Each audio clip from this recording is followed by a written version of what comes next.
Le désir de mon cœur, Seigneur, c'est de redire ton nom, de le redire comme un murmure, comme la présence d'un amour, de le redire tout au long du jour et au rythme de notre prière commune. Pour qu'il sanctifie notre temps et nos heures, de redire ton nom sur le monde, pour que mystérieusement il imprègne, le guérisse, l'illumine, le bénisse. Le désir de notre cœur, Seigneur, c'est de redire ton nom. Grâce et paix vous sont données de la part de Dieu notre Père, de Jésus le Christ et du Saint-Esprit. Amen. Amen. Et nous chantons. Et nous nous levons.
On peut s'asseoir. Nous louons le Seigneur et nous prions. Il est bon, Seigneur, et nous voulons te remercier pour cela, de pouvoir profiter de ta présence à nos côtés chaque jour et de ta fidélité, de redire ta bonté du matin jusqu'au soir. Fais-moi comprendre tes volontés, ouvre mon cœur à ta parole. Je me réjouis de tes promesses, joyeux comme celui qui découvre un trésor. Merci. Je loue ton nom, je te chante, je te prie, Seigneur, tout en moi est chant. Tu es grand et digne de louange. Merci. Que le ciel et la terre et toute créature acclament le Seigneur, que nous puissions te rendre grâce de tout ce que tu nous donnes chaque jour, le cadeau de la vie et tout ce qui va avec. Merci. Gloire au Seigneur à tout jamais, que Dieu se réjouisse en chacune de ses œuvres. Amen. Amen. Nous chantons le 4102, Gloire à ton nom, les strophes 1, 2, 3, et nous nous levons.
Nous nous remettons humblement devant le Seigneur et nous confessons nos fautes et nous prions. Seigneur, ôte de nous toute angoisse, toute crainte, tout souci. Souci de nous-mêmes, pour que nous ayons de la place en nous pour t'écouter. Souci des autres, pour que nous puissions les rencontrer. Souci de toi, pour que nous recevions ta grâce, qui nous habille mieux, plus joliment que les fleurs des champs. Sans souci, par ton action, nous pouvons changer ton règne et vivre comme un œuf. Ôte tout souci aux chrétiens, aux églises, pour qu'elles soient de simples servantes. Libère-nous chaque jour des soucis de la veille ou du lendemain, de notre incapacité à ne pouvoir envisager même le présent sans avoir d'obstacles, d'effroi, de crainte ou de peur. Sans souci pour envisager également l'avenir et pour être pleinement dans le présent avec toi. Nous te remettons, Seigneur, tout ce que nous sommes, oscillant en permanence entre joie et désespérance, et surtout nous te remettons notre incapacité à demeurer dans la joie et dans la paix. Amen. Amen. Mon ancre et ma voile, on se lève et on restera debout pour l'annonce de l'amour de Dieu.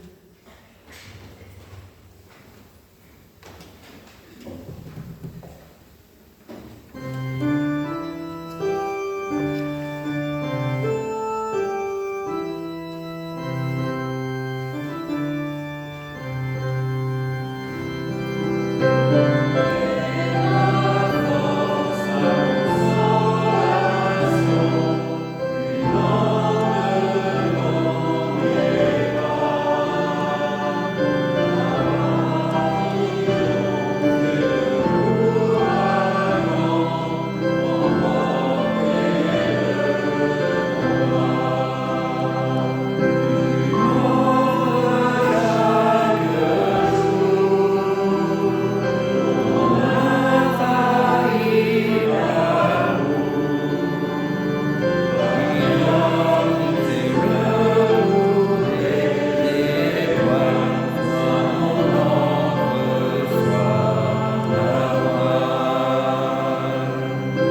sommes pas très forts ou pas trop courageux, il nous pardonne. Nous apprenons beaucoup de choses chaque jour et ce n'est pas toujours facile. Pourtant, tu nous aimes, Seigneur, tels que nous sommes. Nous n'avons rien à te donner. Nous ne pouvons pas gagner ton amour ou ton pardon, ni aller le chercher. Pourtant, tu nous aimes tels quels. Petit à petit, nous grandissons, nous nous affermissons. Et si parfois nous avons encore peur, tu es là, fidèlement, pour nous protéger, nous rassurer, nous pardonner. Ton amour est donné, sans payer, sans mérite, sans compétition, juste gratuitement. Et ton pardon et ta grâce sont là, donnés également, jour après jour. Et ce jour, allez avec la certitude du pardon et de la grâce de Dieu. Amen. Amen. Et nous chantons. Tel que je suis. 1, 3 et 4.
la solidité et la constance de tout ce que tu donnes, exiges et promets.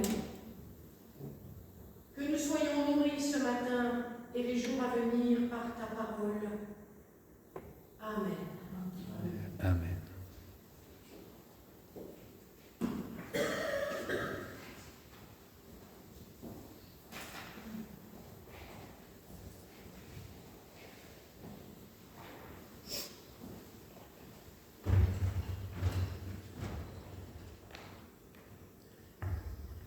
Donc c'est dans Luc, au chapitre 5, les versets 1 à 11.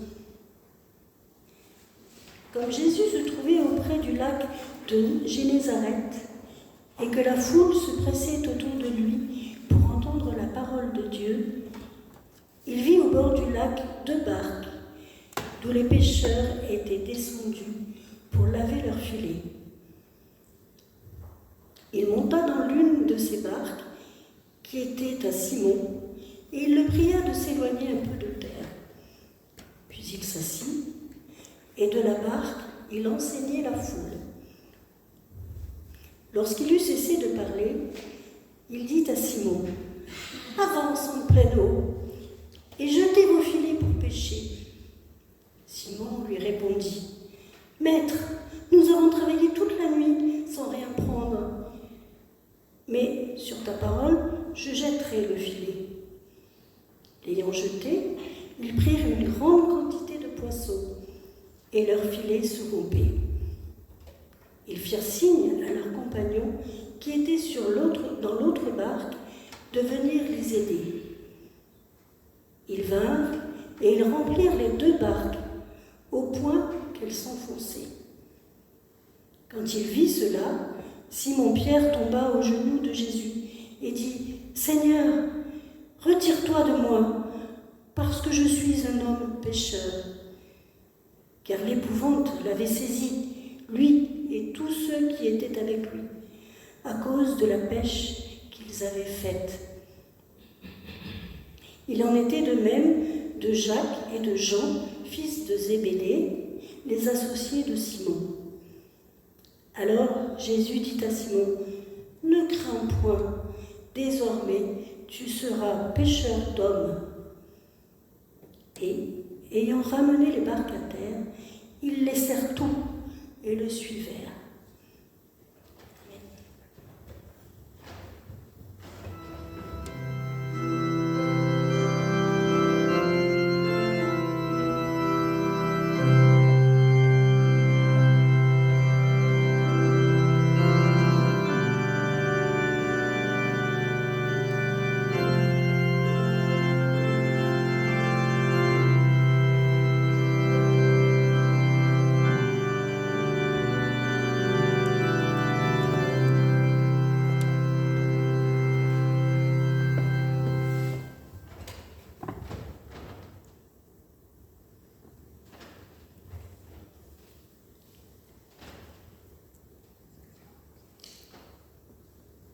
Nous lirons dans Luc 5, les chapitres 12 à 16. Jésus était dans une des villes, et voici un homme couvert de lèpre, l'ayant vu, tomba sur sa face et lui fit cette prière. « Seigneur, si tu le veux, tu peux me rendre pur. » Jésus étendit la main, le toucha et dit, « Je le veux, sois pur. » Aussitôt, la lèpre le quitta. Puis il ordonna de n'en parler à personne. Mais il dit, « Va te montrer au sacrificateur et offre pour ta purification ce que Moïse a prescrit, afin que cela leur serve de témoignage. » Sa renommée se répandit de plus en plus, et les gens venaient en foule pour l'entendre et pour être guéris de leur maladie. Et lui, il se retira dans le désert et prierait.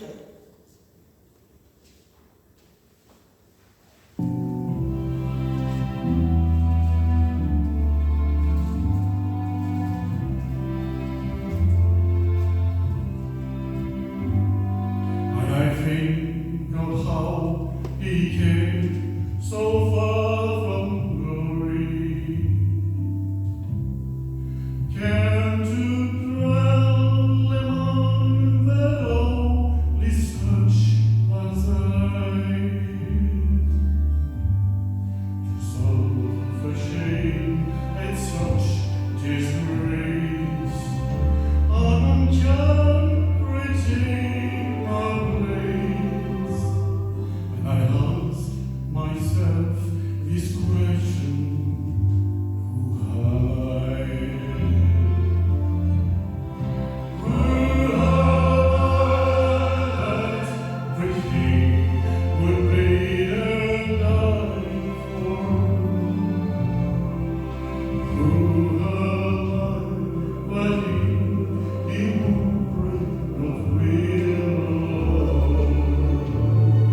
portes furent ébranlées dans leur fondement et par la voix qui retentissait, et la maison se remplit de fumée. Alors je dis, malheur à moi, je suis perdu, car je suis un homme dont les lèvres sont impures.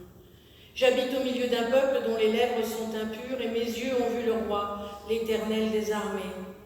L'un des séraphins vola vers moi, tenant à la main une pierre ardente qu'il avait prise sur l'autel avec des pincettes. Il en toucha la bouche et dit, « Ceci a touché tes lèvres et ton iniquité est enlevée, ton péché est pardonné. » Alors j'entendis la voix du Seigneur disant, « Qui enverrai-je et qui marchera pour nous ?» Et je répondis, « Me voici, envoie-moi. » Il dit alors, « Va et dis à ce peuple, vous entendrez et vous ne comprendrez pas, vous verrez et vous ne saisirez pas. Rends insensible le cœur de ce peuple, endurcis ses oreilles, bouche-lui les yeux pour qu'il ne voie point de ses yeux, n'entende point de ses oreilles et ne comprenne point de son cœur. » Ésaïe 6, 4 à 10. Amen. Quand il s'agit de l'appel, ces buissons ardents, chemin de Damas, l'appel de Dieu évoque chez nous toujours des images spectaculaires, quelque chose de grand qui, en principe, comporte un avant et un après, comme la conversion de Paul, comme l'appel de Samuel, comme la conversion et l'appel de Moïse devant son buisson. Pourtant, et si l'appel était aussi simple comme une petite partie de pêche auquel participent les disciples, ce serait bien, et dans notre texte de l'Évangile, rien de spectaculaire. Rien, juste il passe et il appelle. Les textes que nous avons entendus ce matin sont tous des récits où Jésus choisit et demande à certains humains de se mettre complètement à son service. Et souvent, ce sont de petites gens que rien ne prédisposait à cette mission. Eux-mêmes, je suppose, n'y avaient jamais pensé. Mais il y a dans notre texte d'évangile un lien étroit avec la vocation d'Ésaïe et celui des premiers disciples. Simon-Pierre et Ésaïe vont réagir de la même manière. Tous deux vont dire « Je suis un pécheur d'hommes, je suis un homme aux lèvres impures. Je ne peux pas parce que j'ai un métier, parce que je suis pécheur, ou parce que je me parle mal, ou je dis des choses non conformes à la volonté de Dieu. » Et face à la gloire de Dieu, Simon-Pierre et Ésaïe affirment leurs limites, leur petitesse d'homme. Ils manifestent cette crainte qui est de l'ordre du respect, de l'humilité plus que de la peur. Ce trait nous conduit à souligner l'immense différence entre les deux textes. Le prophète voit Dieu se manifester dans le temple et dans un contexte religieux. La vision d'Ésaïe est une amplification de ce qui est visible dans le Saint des Saints et qui comporte une pleine manifestation de la gloire qui est symbolisée par l'âge de l'Alliance et les séraphins. Pour Simon-Pierre et pour les autres disciples, cette manifestation survient simplement dans le cadre d'un jour de pêche normal, le travail, au cœur d'une vie quotidienne. En fait, de l'Ancien au Nouveau Testament, pour appeler ses disciples, Dieu va passer de la sphère religieuse, du temple, de ce qui est intouchable et sacré, à la sphère complètement profane. Dans l'évangile de Luc, témoigne d'un Dieu qui nous rejoint là où nous sommes, et non plus d'un Dieu vers lequel il nous faut élever notre pratique religieuse. C'est ainsi que commence la mission des apôtres, par un appel qui va les saisir au beau milieu de leur vie de tous les jours. Luc nous le signale en nous offrant une scène de pêche vivante et détaillée. On peut même imaginer la brise ce jour-là, le soleil brûlant, la pêche qui n'a pas bien fonctionné, la fatigue, les reins rompus à force de traîner les filets, soit sur la berge, soit dans l'eau. Les pêcheurs vont travailler ensemble pour encercler les poissons de leurs filets. C'est une manœuvre très délicate. Je l'ai vue une seule fois dans ma vie. 8 barques qui se mettent en cercle, qui tiennent un immense et grand filet et qui vont ensemble naviguer pour pêcher le maximum de poissons et nourrir la population. Cela demande dans chaque barque quelqu'un qui crie et chante pour que chacun rame au même rythme et que tout le monde soit parfaitement coordonné. Parce que cette pêche ne peut pas se faire si personne n'est ensemble, ne travaille ensemble. Il n'y a pas un qui ramènera plus que l'autre. C'est tous qui ont besoin de tous pour que cette pêche puisse se produire. Cette description n'est pas seulement un documentaire sur la pêche sur le lac de Génézaret.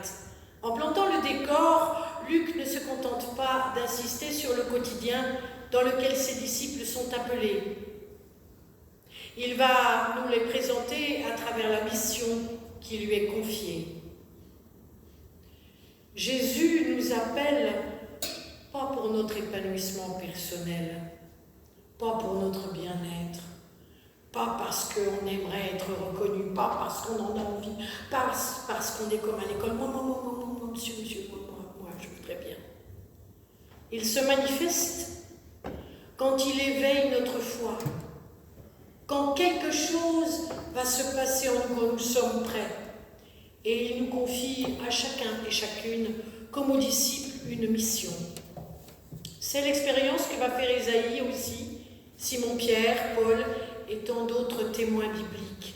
Quand on arrive proche d'un point de non-retour, que la fatigue est là, que l'échec se ressent, qu'on est fatigué, qu'on n'a pas forcément envie, qu'on voudrait tourner la page, passer à autre chose, alors, soit il y a une mort en nous, soit quelque chose de différent se passe. Que l'on soit religieux, simple pêcheur, collecteur de taxes, recevoir la bonne nouvelle, c'est être appelé à proclamer à son tour et à devenir simplement pêcheur d'hommes. Le deuxième constat, cette pêche aux hommes est à l'image de la pêche miraculeuse. Vous connaissez tous cette histoire. Pierre a pêché toute la nuit, il a déployé tout son savoir-faire à la meilleure heure, quand les conditions étaient les plus favorables, mais cela n'a servi à rien, il n'a rien ramené. Alors que le moment est passé, alors que la fatigue amoindrit ses capacités, quand il relance les filets à la demande de Jésus, la pêche est prodigieusement abondante. Si l'on réfléchit bien, notre pêche aux hommes ne dépendra pas de nos compétences du tout, de notre application, des conditions dans lesquelles nous témoignons de la bonne nouvelle. Le succès de notre pêche ne sera dû finalement, que cela nous plaise ou non, qu'à la volonté de Dieu. C'est lui qui va faire de nous de bons pêcheurs d'hommes, et pas fonction de si on sait communiquer, si on sait parler, si on sait annoncer l'évangile. Quelques-uns d'entre nous sont bien meilleurs pour témoigner que les simples pasteurs, prêtres ou évangélistes que nous connaissons. Cela requiert une compétence qui n'est pas forcément visible. Avoir confiance et avoir l'envie et la foi. Cela, nous n'avons pas besoin de diplôme pour l'avoir. Pourtant, tout comme Simon-Pierre, nous sommes appelés à participer pleinement à cette œuvre. La pêche miraculeuse n'est pas la pluie de cailles dans la traversée du désert non plus. Et l'Évangile ne nous dit pas que sur tous les côtés du navire, les poissons vinrent à sauter. Pierre et ses associés vont accomplir leurs gestes de tous les jours. Ils vont déployer leurs compétences, s'impliquer pleinement dans cette pêche, bref, comme tous les jours. À la fin de la nuit, ils vont travailler. De la même manière, si le succès de notre annonce ne dépend pas de nous, nous ne sommes pas moins appelés à fournir un effort. Engager notre savoir-faire. Jésus ne nous appelle pas à nous tenir sur le rivage pour observer le spectacle, mais bien à monter dans la barque, à la jeter à l'eau, puis à jeter les filets et à faire cette pêche. Le royaume ne dépend pas seulement de la bonne volonté du Saint-Esprit et de Dieu lui-même. Le grandissement de nos communautés, de l'Église, son renouvellement ou même notre propre évangélisation à nous, dans nos cœurs, ne dépend pas simplement du bon vouloir de Pierre, Paul ou Jacques ou de Dieu lui-même, mais cela requiert de mouiller la chemise, comme j'ai l'habitude de dire, retrousser les manches et se mettre au travail. Cela n'est pas quelque chose, comme on le voit dans le texte, qui est forcément facile. Eh bien, si un jour ça n'a pas marché, recommencer le lendemain et inlassablement jusqu'à ce que ça puisse fonctionner. Puis il y a un troisième constat. Il faut travailler comme Pierre et ses associés, ensemble. Témoigner seul, prêcher seul, généralement c'est mieux à plusieurs, beaucoup plus facile. Chacun apporte son envie, son désir, sa voix, ses compétences. Mettons ensemble ce que nous savons faire et notre savoir-être, ce qui nous fait vivre et ce qui nous fait être chaque jour. En utilisant la pêche comme une image de notre mission de chrétiens, Jésus nous rappelle que cette tâche à laquelle nous sommes tous et toutes appelés n'est pas un travail solitaire. Prêcher seul, c'est très certainement à un moment ou à un autre bien donné voir la barque chavirer, les filets se briser, les poissons s'échapper. Prêcher seul, et je peux vous le témoigner, c'est absolument impensable et impossible. Pour que cela se produise, il faut que tout ce qui est là et plus encore soit mis en œuvre. Lumière allumée, chauffage allumé, accueil, porte ouverte. Il faudra que quelqu'un y ait pensé. Pensez aux fleurs à l'accueil, à la préparation de la Sainte Seine. Envie que quelque chose se passe, ici, puis ensuite au loin. En fait, vous le savez très bien, ensemble, nous sommes plus facilement porteurs de la bonne nouvelle et c'est ensemble que nous serons témoins de l'amour de Dieu parce qu'ensemble, c'est être équipe et faire corps.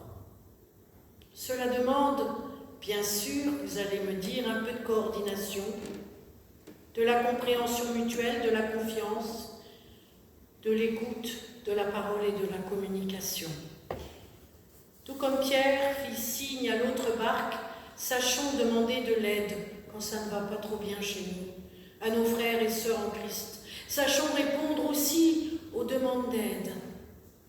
Le travail en équipe fait partie du savoir-faire que nous sommes appelés à exercer pour l'annonce de l'Évangile. Et nous le savons, que si cela a lieu, Dieu nous rejoint toujours dans notre quotidien, là où nous sommes et bien souvent en place des frères et sœurs que nous n'attendions pas, qui viennent nous rejoindre pour la tâche qui nous est demandée. Il nous appelle à déployer notre savoir-faire, nos compétences, nous invite à la joie du travail bien fait. Alors, réjouissons-nous, il nous donne de n'être pas seuls, mais toujours d'être en équipe, ensemble, en communion et en fraternité.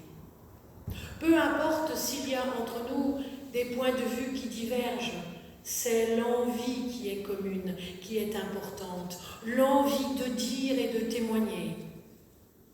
Réjouissons-nous parce qu'il nous promet une prêche innombrable et miraculeuse. Et même si nous ne sommes que quelques-uns, demeurons ensemble, fidèlement, jetons les filets à la mer et allons gagner le cœur de ceux et celles qui cherchent, qui sont dans la souffrance, dans l'errance, qui ont besoin en tout cas d'être entendus, guéri, rassuré, accompagné, quel qu'il soit. Réjouissons-nous et lançons nos barques à la mer, parce que Dieu fait de toute façon de nous des pêcheurs d'humains. Amen. Amen.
Nous